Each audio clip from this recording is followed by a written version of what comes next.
The early reviews are in, and Insomniac's Wolverine is so unbelievably average that even PlayStation's greatest warriors and the most average of normies have nothing really good to say about the game. It kind of just exists, and that's the best they can say about it.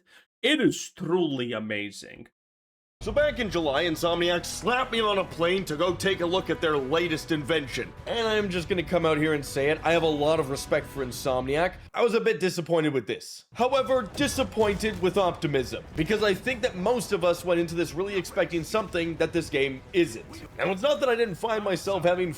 And by the way, if you're wondering, this is Kev Do It. And we know the average mediocre opinions, the normie takes. Moist, critical, Asmongold, great guys, friends of the channel, they're the best, I love them very much. We talk daily, we're the bestest of friends. And they are the Jesuses of normies. But I feel that people like Kev Do It are also 100% exactly in the tier.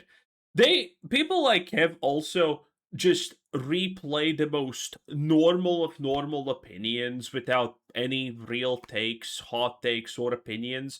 And I think this shows how bad really Insomniac's Wolverine is. The fact that even people who don't care and get paid to do this don't have too much good to say about it, if anything. Fun or enjoying a fresh take on combat, which was way more brutal than I was expecting, but I only really got to play for around an hour 45, or at least that's how long it Well, if it's too brutal, you can always turn the brutality off. took me to beat the demo, with a lot of it being walking around and talking to characters or cutscenes. Now, we all know that Insomniac is known for its insanely impressive cutscenes that can flow from gameplay to cinematic pretty seamlessly. Obviously, Marvel's Wolverine continues that trend, but for how linear of an experience it is, the cutscenes. That is actually true. One of the big good things about Insomniac that they do actually do well, surprisingly, is the cutscene flow. It's pretty decent. Are a bit extensive, jarring at times. Now, it could be that I just had such a short amount of. By the way, I can't. I have seen this cutscene before, and I just can't. I literally cannot, boys. I'm sorry, but this is where I draw my limit, okay? It's the typical Wolverine opens a door by slicing it, ripping it out, or whatever. And then he enters and you see this absolute baby face. You see this lost 12-year-old boy.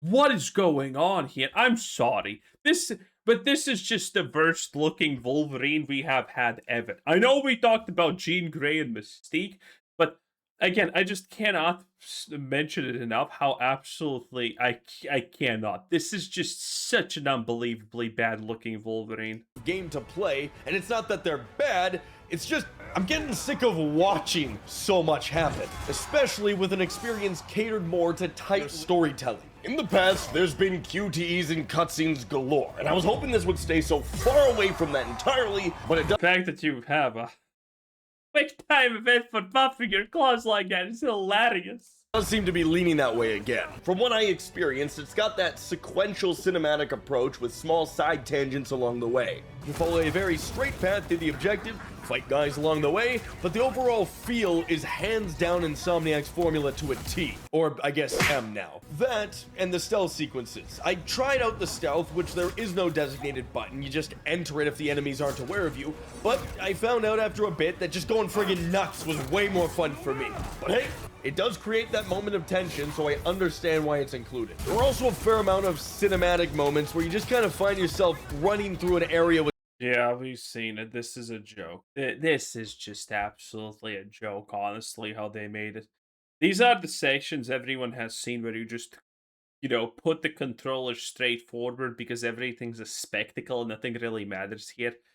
It is really insulting to one's intelligence, this. And you have multiple ones like this in the game. Oof. tons of explosions and stuff going on. It is very much so push W to cinematically run to the next mission area. However, that was just here and there. It's still very much Insomniac coded, so a lot of the experience seamlessly goes from chases to fights. They also showed us a sequence of more slowed down gameplay, very similar to the out of costume missions in Spider-Man, where you can just meander around, talk to people, or ignore them completely.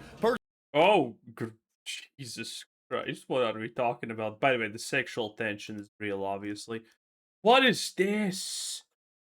Oh my god, what is this?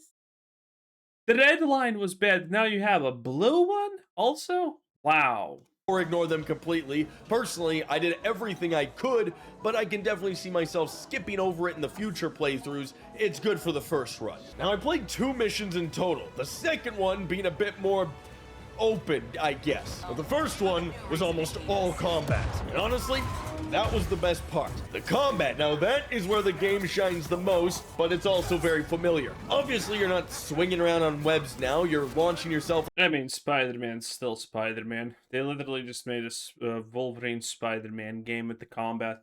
Insomniac is crazily bad with innovation. Like a catapult at enemies, and instead of them waiting to take their turns to whack at you, it felt like they were genuinely all trying to beat the tar out of me at the same time, which makes the combat far more grounded feeling, more consistently brutal.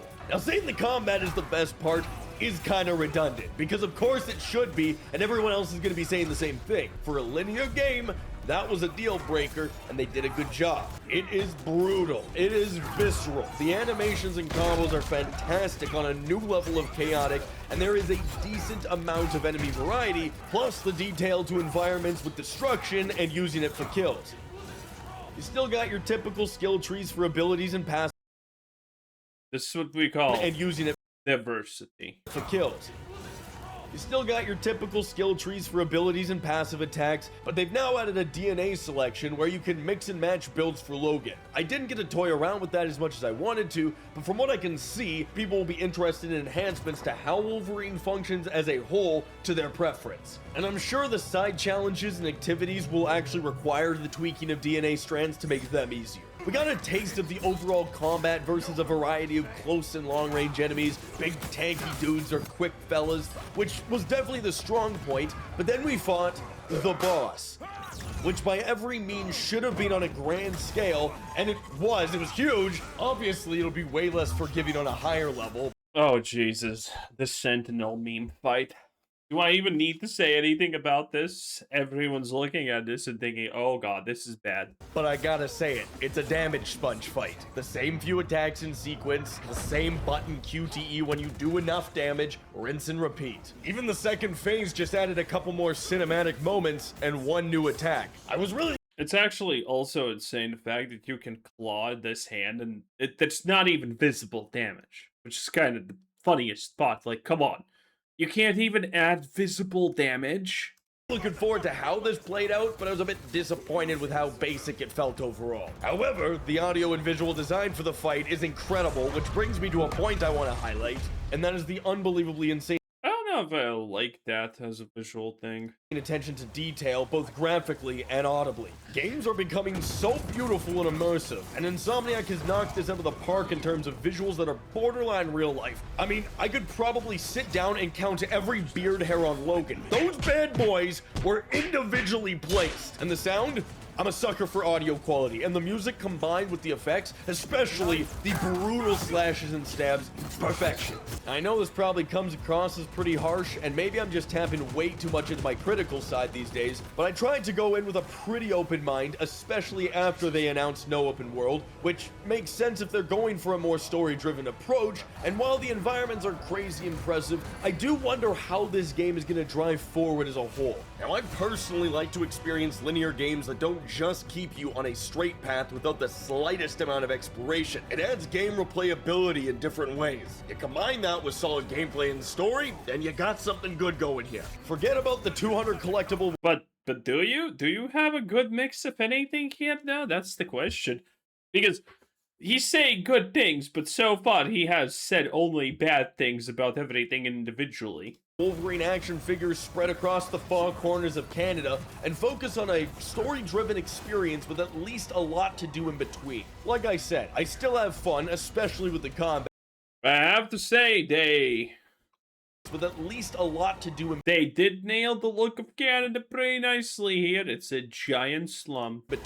Like I said, I still have fun, especially with the combat. I've got my concerns in terms of the amount of cutscenes and gameplay breaks, but I only got to play this little slice. I do wish they could have showed us a bit more gameplay in terms of action. The event definitely had a large focus on showing off the game as a story spectacle, which was hard to get into when you kind of get thrown from one point of the game to the next. And truth be told, I was hoping for a bit more time with the expansive gameplay in Wolverine, because even when going off of what we've seen in the other trailers and reveals, they're holding their hand incredibly close to their chest with what's in that game. Now, I didn't get to Are they? That is absolutely no way. That is a flat out lie. They aren't. They have shown the stuff that they think looks the best. They have shown the stuff, again, contrary to the belief of a lot of awoke people. It's kind of hard to call them people, but it is what it is, honestly, at the end of the day. These presentations, these things, they do try to show you the good stuff, because again, contrary to popular sad belief nowadays, pattern recognition is a thing. The reason you have trailers for games, movies, and everything else is so they can show what it's gonna be like, so people can choose to buy it because they like what they see. They're not going to show you the end of the game, but they're going to show you what they think is the best looking stuff. And so far, the best looking stuff has been disappointing, to say the least. try into the highway hopping combat, no idea if other characters are playable, none of the motorcycle stuff, which I hope. There has been a leak that Jean Grey's playable and it looks as bad as you would imagine, but I think it's fake. I think there was some kind of... Didn't Insomniac themselves confirm that there is going to be only Wolverine as a playable character? Now, I don't remember where I heard this, and the leak probably is fake, but it looked so bad that it looked so bad that I would have actually thought it's real. But I mean, Insomniac does love to put you in the, in the skin of the powerful vomit that some magically how destroy an army themselves. Now, granted, Jean Grey could do that, but still. Isn't just another quick push W and lean slightly to avoid obstacle sequence, but from what I'm starting to gather, especially playing it myself, is that this is aiming to be almost a movie-like game experience. And seeing as how other games have pulled that off in the past, especially if the story is solid, the combat evolves well over the game, I'm happy. I don't want every game these days to be ludicrously massive unless it can handle it wisely, especially at the cost of writing, acting, unique gameplay, or solid performance, all of which this game, from what I can tell, is going for. Plus, I did play on a PS5 Pro and genuinely thought it was PC level quality. No idea how it's gonna That's a lie. perform on the base PS5, but if this is how it runs on launch day, people are going to be thrilled because we've had a rough go of games absolutely running like garbage at release these days. And as did Spider-Man 2 and 3 run good on the consoles? I don't remember people complaining about it running, but the quality wasn't that great. There was a lot of stuff cut. So, there's no reason to think that this is going to be different, honestly. the quality of acting, performances, and writing, the actors are dedicated, it sounds great, but once again, way too much heavy reliance on cutscenes. From what I played, I'll still be checking it out. I'm a sucker for these kinds. Also, by the way, the fact I'm by the way counting this. This is the third time we killed this exact same henchman. I'm a sucker for these kinds of hack and slash games, and if Insomniac is going far more into story than open world and exploration, I think it'll be worth at least seeing how they tackle that approach. I've come to trust how these third-person, story-driven PlayStation exclusives go. There's a level of quality that seems to be expected of them, and like I said, this one didn't wow me from the short session I got to play, but it did get me excited for it nevertheless. So I mean, it sounded like nothing really excites you, so again, the ultra normie takes. Anyway, that was Kev Do It 10 out of 10. Bye.